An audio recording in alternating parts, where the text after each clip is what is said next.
Heart के patients को अक्सर एक्सरसाइज करने बोला जाता है। बहुत सारे तरह के इसके फ़ायदे होते हैं। ओवरऑल उनकी स्टैमिना इंप्रूव होती है, हार्ट का पंप फंक्शन में भी फ़ायदा होता है, कोलेस्ट्रॉल्स खुलने में मदद होती है और ओवरऑल उनके सिम्टम्स काफ़ी कम हो जाते हैं। बहुत सारे तरह के इसके फ़ायदे जिसको ऑलरेडी हमने अलग वीडियोज़ में डिस्कस किया है।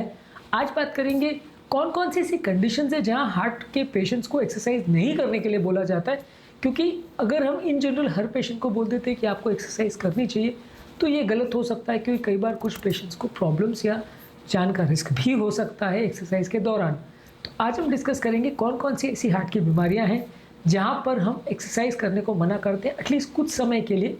और बाद में पेशेंट की ओवरऑल कंडीशन को देख के हम एक्सरसाइज को परमिट कर सकते हैं। कुछ पेशेंट्स में कुछ रेस्ट्रिक्शंस के साथ हम एक्सरसाइज को परमिट करते हैं। तो आज उस एस्पेक्ट को डिस्कस करेंगे। टॉपिक पर जाने से पहले जो लोग हमारे चैनल पर नए हैं उन्हें रिक्वेस्ट करूँगा कि चैनल को सब्सक्राइब करें, वीडियोस को लाइक करें, शेयर करें, फॉलो करें, कमेंट करें, पूरा देखें।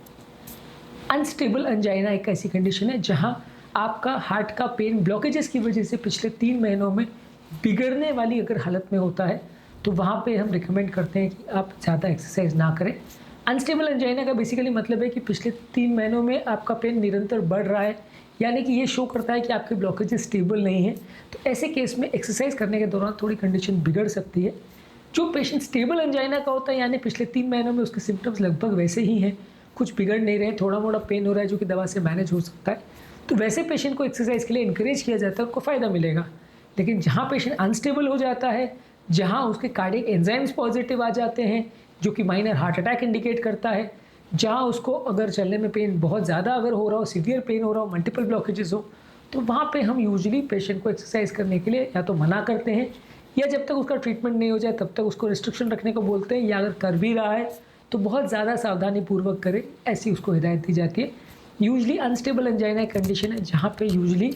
एक्सरसाइज करने के लिए पेशेंट को अवॉइड करने को बोला जाता है। इसके अलावा अगली कंडीशन ये कि अगर पेशेंट को अक्यूट हार्ट फेलियर हो, यानी रिसेंटली वो हार्ट फेलियर की वजह से अगर भर्ती हुआ हो, तो वैसे पेशेंट्स को आप तुरंत में एक्सरसाइज करने नहीं बोलते, एटलीस्ट 10 से 15 दिन का उनको रेस्ट के लिए बोला जाता है। फिर धीरे धीरे करके आप उनका रिहैबिलिटेशन प्रोसेस चालू करते हैं और उनको धीरे धीरे करके रेगुलर एक्टिविटीज़, चलना और एक्सरसाइज करना इनकरेज उनको करते हैं। लेकिन ऐसे लोग को जब तुरंत में ही अगर हार्ट फेलियर हुआ हो, पिछले कुछ दिनों के अंदर ही सडनली कंडीशन बिगड़ी हो, या ऑलरेडी उनका हार्ट फंक्शन ऑलरेडी कॉम्प्रोमाइज़ हो, तो वैसे लोगों में हम थोड़ा सा हेजिटेट करते हैं एटलीस्ट 10-15 दिन, 1 महीना तक, डिपेंडिंग कि कितने ज़्यादा उनको सिम्टम्स है, डिपेंडिंग कि कितना ज़्यादा उनका हार्ट फंक्शन कॉम्प्रोमाइज़ है, और इस बात पर भी डिपेंड करेगा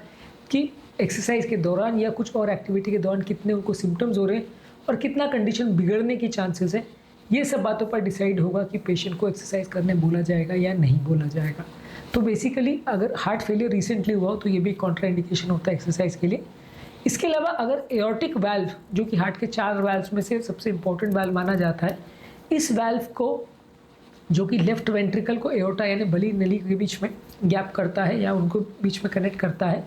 ये वाल्व में अगर रुकावट आ जाए यानी स्टेनोसिस आ जाए, तो वैसे पेशेंट्स को भी हम एक्सरसाइज करने के लिए मना करते हैं। वाल्व स्टेनोसिस क्या होता है, वाल्व क्या होता है, ये हमारे वैल्वुलर हार्ट डिजीज़ के प्लेलिस्ट में आप देख सकते हैं। पर अगर किसी व्यक्ति को सीवियर वाल्व का रुकावट है, तो वैसे व्यक्तियों को अगर आप ज़्यादा एक्सरसाइज कराते हो तो जान का खतरा हो सकता है। तो वैसे लोग को आप कंट्रोल वे में एक्सरसाइज कराते हो या नहीं कराते हो, इस बात पर डिपेंड करता है कि उसको कितना ब्लॉकेज है और उसको कितना ज़्यादा रिस्क है।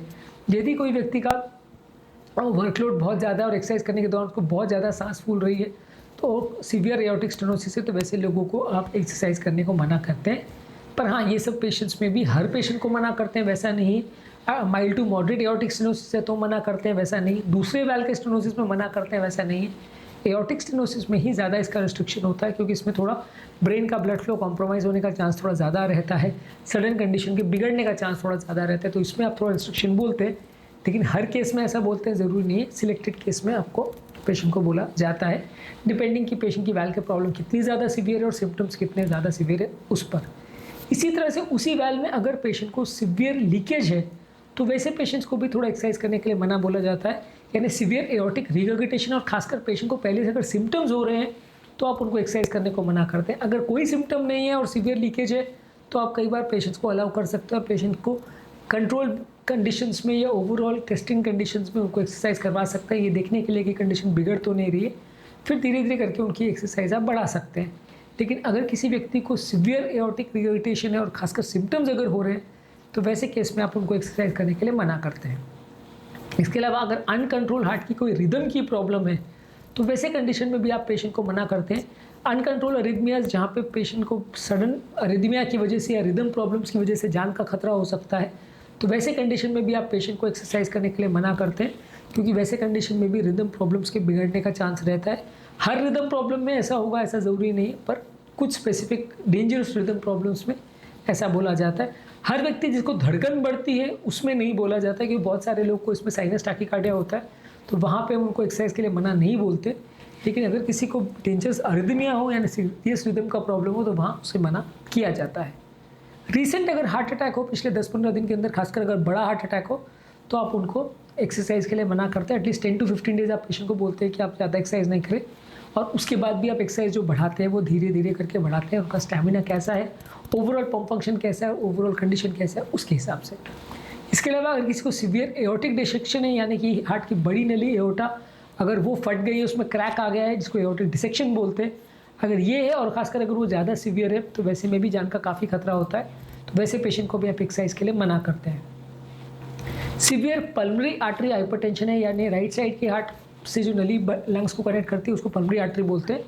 उसका प्रेशर अगर बहुत ज़्यादा हो तो वैसे कंडीशन में भी ज़्यादा एक्सरसाइज के दौरान हार्ट का रिस्क हो सकता है, तो वैसे कंडीशन में भी आप पेशेंट को एक्सरसाइज करने के लिए मना करते हो। सीवियर अगर हार्ट में कोई सूजन हो, जिसे मायोकार्डाइटिस या पेरिकार्डाइटिस बोलते हैं, तो ऐसे कंडीशन में भी रिदम प्रॉब्लम्स हो सकती है, सडन जान का खतरा हो सकता है, तो वैसे कंडीशन में भी आप पेशेंट को एक्सरसाइज करने के लिए मना करते हो।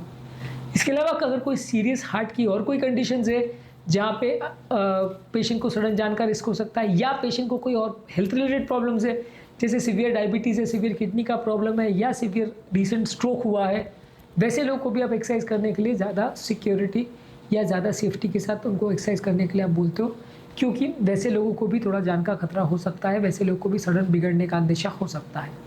इसके अलावा अगर किसी को सीवियर वाल्व का प्रॉब्लम है, सीवियर वाल्वुलर हार्ट डिजीज़ है, कोई भी तरीके का हो, तो वैसे लोग को भी प्रिकॉशंस बोला जाता है। हालांकि एओर्टिक स्टेनोसिस और एओर्टिक रिगर्गिटेशन में सबसे ज़्यादा डेंजरस होता है, पर इसके अलावा भी बाकी में भी आप थोड़ा ज़्यादा सावधानी पेशेंट को बोलते हो, और अगर सीवियर वाल्व का प्रॉब्लम है तो आप थोड़ा सा रिस्ट्रिक्टेड एक्टिविटीज़ उनको करने को बोलते हो। इसके अलावा हाइपरट्रोफिक कार्डियोमायोपैथी, जो हार्ट के जाड़े होने या मोटे होने की बीमारी है, जिसमें हार्ट की मसल कंजेनाइटल एब्नॉर्मलिटी की वजह से बहुत ज़्यादा मोटी या थिक हो जाती है,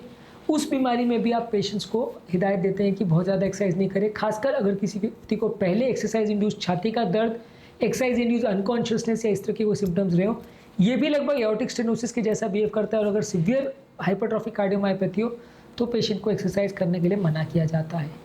अगर पाँव की नलियों में भी सीवियर चोक हो, जिसको पेरिफेरल आर्टरियल डिजीज बोलते हैं, वैसे लोगों को भी एक्सरसाइज करने को मना किया जाता है, क्योंकि पाँव का ब्लड सप्लाई ऑलरेडी कॉम्प्रोमाइज है। आप ज़्यादा एक्सरसाइज करेंगे, खासकर पाँव से अगर एक्सरसाइज करेंगे तो रिस्क हो सकता है, तो वैसे लोगों को भी आप थोड़ा सीवियर या अग्रेसिव एक्सरसाइज करने को मना करते हैं। जिस पाँव या जिस एक्सट्रीमिटी का डिजीज़ है उसको ज़्यादा एक्सरसाइज करने को ज़्यादा मना किया जाता है। सीवियर अगर एस्थमा या लंग का प्रॉब्लम भी किसी को, severe chronic obstructive airway disease हो, तो वैसे लोग को भी एक्सरसाइज करने को मना किया जाता है, क्योंकि वैसे लोगों में भी थोड़ा खतरा हो सकता है। इसके अलावा अगर किसी को अगर ऑर्थोपेडिक प्रॉब्लम्स हो या हड्डियों का ऐसा प्रॉब्लम हो, जोड़ों में बहुत ज़्यादा दर्द होता हो, सूजन हो, अक्यूट इन्फ्लेमेशन वगैरह हो, आर्थराइटिस हो सीवियर, तो वैसे लोग को भी एक्सरसाइज करने के लिए मना किया जाता है। काफ़ी हार्ट के पेशेंट्स को इस तरह की प्रॉब्लम्स हो सकती है, जिसकी वजह से उनको चलना फिरना थोड़ा मुश्किल हो जाता है। वैसे लोग को आप ज़बरदस्ती एक्सरसाइज कराएंगे तो कंडीशन बिगड़ने का थोड़ा अंदेशा रहता है, तो आप इनको भी थोड़ा ज़्यादा सावधानी रखने को बोलते हैं। अगर बॉडी में रिसेंट कोई इन्फेक्शन हुआ हो जिसने हार्ट को अफेक्ट किया हो, सीवियर कोई इन्फेक्शन हो, निमोनिया हो, बॉडी में सेप्सिस हो, किडनी का या हार्ट का कोई इन्फेक्शन हो, तो वैसे में भी आप पेशेंट को एक्सरसाइज करने को मना करते हैं, क्योंकि इसमें सडन डिकम्पनसेट होने का चांस है, और एक्स्ट्रा स्ट्रेस हार्ट झेल पाए नहीं झेल पाए वैसा भी हो सकता है।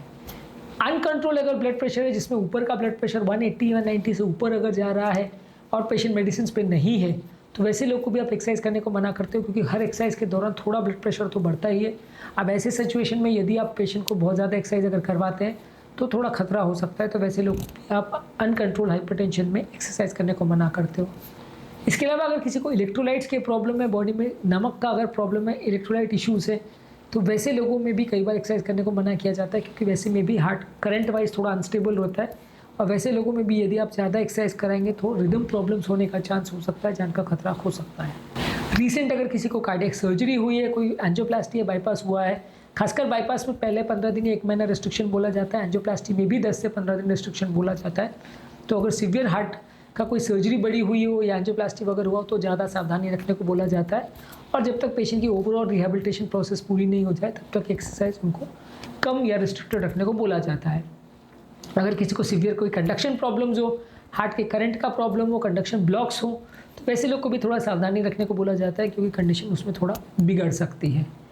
और इसके अलावा यदि किसी व्यक्ति को सीवियर हार्ट फेलियर हो, बहुत ज़्यादा अगर पंप फंक्शन कम हो, 20-25% से भी कम हो और चलने में बहुत ज़्यादा सांस फूल रही, सिम्टम्स बहुत ज़्यादा हैं, हार्ट फेलियर ऑलरेडी हो रहा है, चलने फिरने में या बैठने में भी, लेटने में भी सांस फूल रही है, तो वैसे लोग को एक्सरसाइज मना किया जाता है क्योंकि उनका हार्ट का लोड झेलने की ताकत इतनी ज़्यादा कम है कि उनका बॉडी नहीं झेल पाएगी अगर कंडीशन बिगड़ती है तो वैसे लोगों को भी मना किया जाता है कि आप बहुत ज़्यादा एक्सरसाइज मत करो, आप ज़्यादा सावधानी करना भी अगर एक्सरसाइज तो ज़्यादा ध्यान रखिए।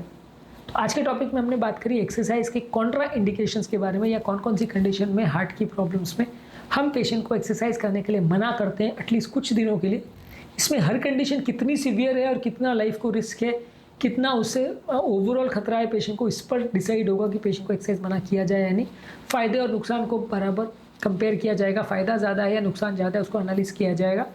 और अगर फ़ायदा ज़्यादा है तो एक्सरसाइज कराया जाएगा, नुकसान ज़्यादा है तो नहीं कराया जाएगा। हर कंडीशन में इंडिविजुअल डिसीजन अलग हो सकता है, अलग अलग टाइम पे अलग अलग हो सकता है, ये जानना और समझना ज़रूरी है। पर हाँ, इन चीज़ों को भी ओवरऑल एक बेसिक आइडिया अगर आपको हो तो अच्छा है, क्योंकि हर बीमारी में सेम रूल एप्लीकाई होता है ऐसा नहीं है। हर हार्ट की बीमारी में अलग तरह के रूल्स लग सकते हैं और अलग तरह का ट्रीटमेंट स्ट्रैटेजी हो सकता है। उम्मीद करूँगा कि आज के टॉपिक में कुछ नई बातें जानने को मिली होगी। जो लोग हमारे चैनल पर नए हैं उन्हें रिक्वेस्ट करूँगा कि चैनल को सब्सक्राइब करें, वीडियोज़ को लाइक करें, शेयर करें, फॉलो करें, कमेंट करें, पूरा देखें। हार्ट के पेशेंट में एक्सरसाइज संबंधित और जिम जाने के लिए क्या क्या प्रिकॉशंस है उस पर ऑलरेडी हमने वीडियो किया है, वो आप चेकआउट जरूर करें। Thank you.